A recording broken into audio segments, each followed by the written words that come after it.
Assalamualaikum warahmatullahi wabarakatuh. Perkenalkan kami dari kelompok 10 yang beranggotakan Eri Rizky Ulul Habibah, Rizky Indah Susanti, dan Diana Novita. Untuk mempersingkat waktu, saya akan memulai dari pengertian distribusi. Apa sih pengertian distribusi itu?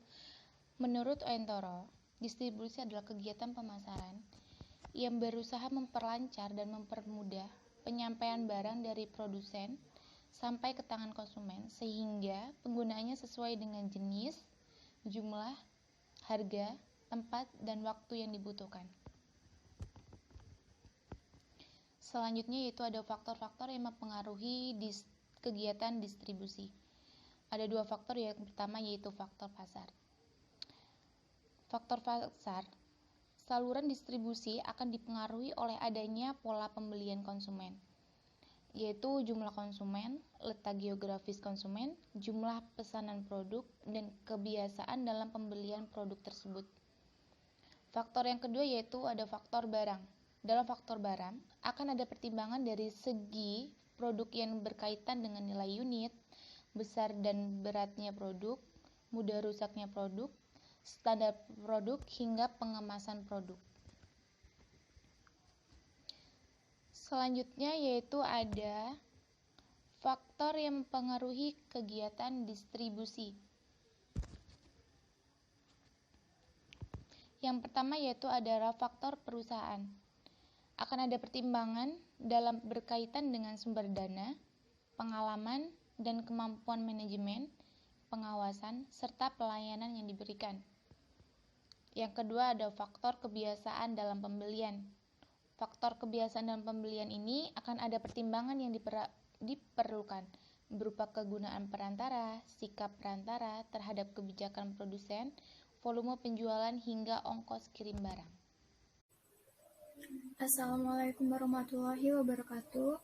Saya Eri Rizky Ulul Habibah, NPM 20206063011095. Di sini saya akan melanjutkan presentasi dari teman saya, yaitu tentang perbedaannya. Jadi perbedaannya itu apa sih?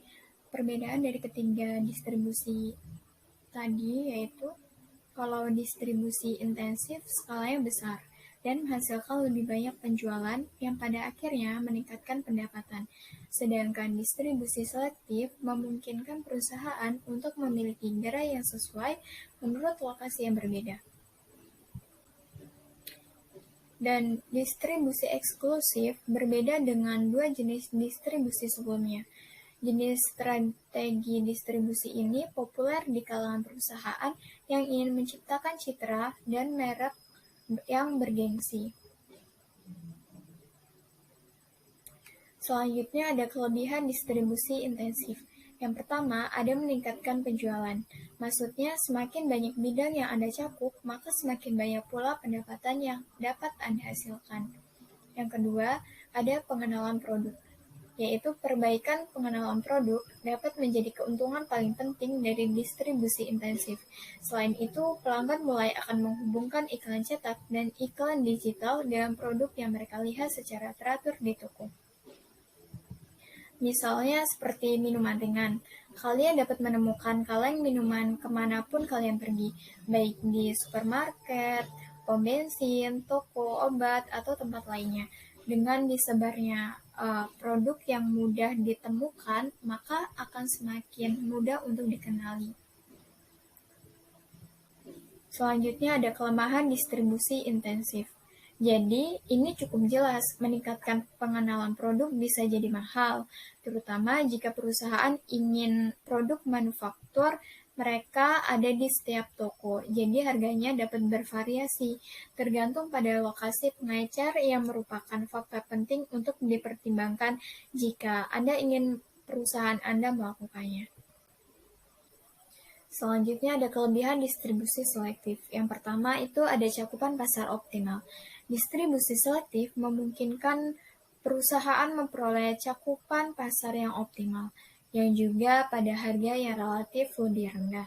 Yang kedua ada kepuasan konsumen. Karena sejumlah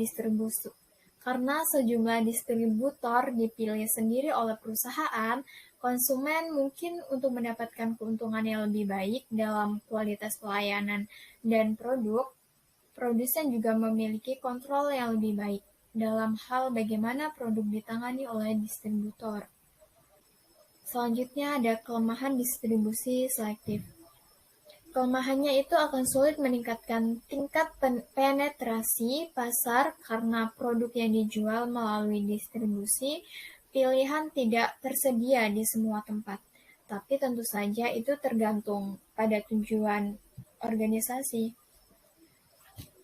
Dan selanjutnya ada kelebihan distribusi eksklusif. Yang pertama itu meningkatkan penjualan dan keuntungan. Monobranding atau distribusi eksklusif dapat secara drastis meningkatkan penjualan dan memajukan bisnis. Ketika merek menuangkan semua upaya pemasaran kepada distributor eksklusif, mereka cenderung melihat hasil berkualitas tinggi sebagai imbalan.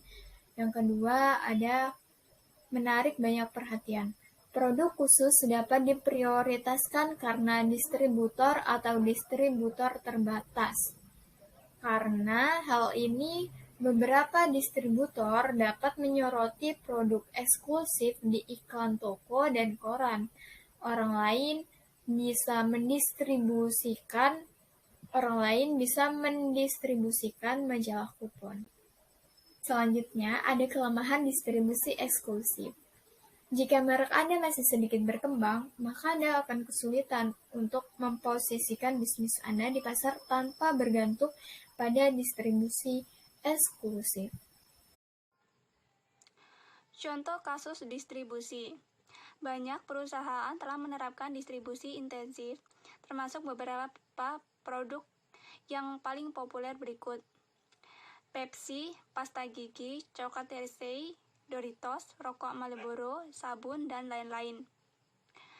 Produk yang disebutkan di atas telah menerapkan strategi intensif untuk meningkatkan cakupan produk secara luas. Contoh kasus distribusi. Perusahaan kelas atas yang memproduksi pakaian dan aksesoris berkualitas tinggi cenderung menggunakan distribusi selektif. Contohnya Dolce dan Gabbana. Dapat ditemukan di toko-toko yang sama seperti Nathan Marcus, tapi mereka tidak dapat ditemukan di Japani dan Walmart. Dilakukan untuk menetapkan standar dan mengawasi distributor. Contoh kasus distribusi. Contoh paling populer yaitu telepon seluler yang hanya tersedia di jaringan tertentu. iPhone terkenal karena kesepakatan perjanjian eksklusifnya dengan IT dan T. Contoh penting lainnya termasuk Gucci dan Lamborghini. Saya akhiri, wabillahi taufiq wal hidayah. Wassalamualaikum warahmatullahi wabarakatuh.